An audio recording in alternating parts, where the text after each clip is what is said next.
Welcome to DD DHANU cooking channel. நம்ம சேனலுக்கு புதுசாக வந்த நண்பர்கள் இருந்தால் சப்ஸ்கிரைப் பண்ணிடுங்க, பக்கத்தில் இருக்கிற பெல் ஐக்கானை கிளிக் பண்ணிடுங்க. வாங்க இப்போ நம்ம வீடியோக்குள்ளே போகலாம். இன்றைக்கி நம்ம என்ன செய்ய போகிறோம்னா கொத்தவரங்காய் பொரியல் செய்ய போகிறோங்க.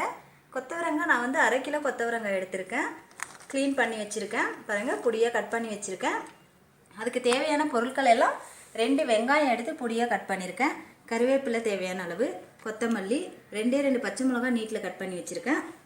அடுத்தது 1 ஸ்பூன் அளவு தனியா, ஜீரகம், ஒரு 10 வரமிளகாய். நம்ம வந்து மிளகாய் தூள் சேர்த்துக்க போகிறதில்ல, அதனால் 1 ஸ்பூன் மிளகு, துவரம்பருப்பு, கடலைப்பருப்பு ஒரு ஸ்பூனு. இப்போ இதெல்லாம் நம்ம வறுத்து எடுத்துக்கலாம். வாங்க இப்போ நம்ம கிச்சனுக்குள்ளே போயிடலாம். இப்போ நம்ம ஸ்டவ் பற்ற வச்சாச்சுங்க. ஒரு தவா வச்சுட்டா துவரம்பருப்பு, கடலைப்பருப்பு சேர்த்து விட்டுடலாம். அடுத்தது இது எல்லாத்தையுமே சேர்த்து விட்டுடலாம். மிளகு, தனியா எல்லாம் நம்ம லைட்டாக வறுத்து எடுத்துக்கலாம். எண்ணெய் சேர்க்க தேவையில்ல, அப்படியே வறுத்து எடுத்துக்கோங்க. பாருங்கள், நம்ம இந்த அளவுக்கு இதை வறுத்து எடுத்துக்கலாம். இப்போ இதை பவுடர் பண்ணி எடுத்துக்கலாங்க. இதே தவாவில் ஒரு 2 ஸ்பூன் அளவு எண்ணெய் சேர்த்துக்கலாங்க.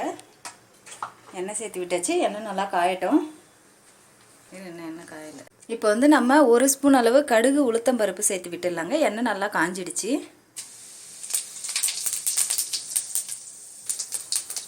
அடுத்தது பொடியை கட் பண்ணி வச்சு வெங்காயத்தை சேர்த்து விட்டுடலாம். வெங்காயம் கூடவே கருவேப்பிலையும் சேர்த்து விட்டுடலாங்க. சேர்த்து விட்டுட்டு நல்லா கொஞ்சம் நேரம் வதக்கி விடலாம்.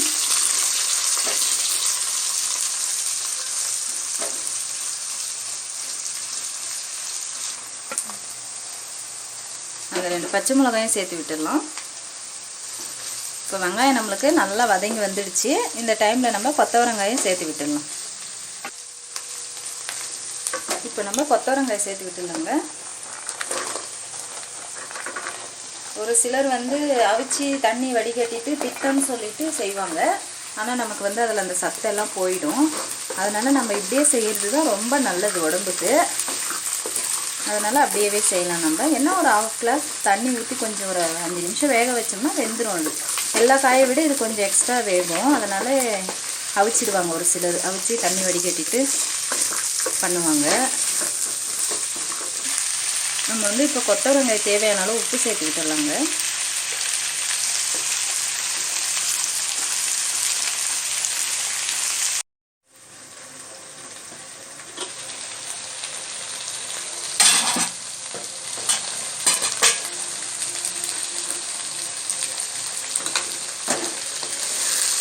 பாருங்கள், நம்ம தண்ணி எதுவுமே சேர்க்கவே இல்லை. இதிலே நல்லா வதங்கி நல்லா வெந்துடுச்சு பாருங்கள். அப்படி உங்களுக்கு வேகலைன்னு தெரிஞ்சால் நீங்கள் ஒரு 1/2 கிளாஸ் தண்ணி சேர்த்து விட்டுருங்க. நல்லா வெந்திருக்குங்க எனக்கு.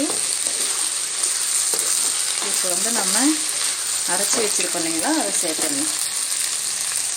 இப்படி பவுட்ரு பண்ணியிருக்கோம் பாருங்கள், இதை சேர்த்து விட்டுடலாம். இப்போ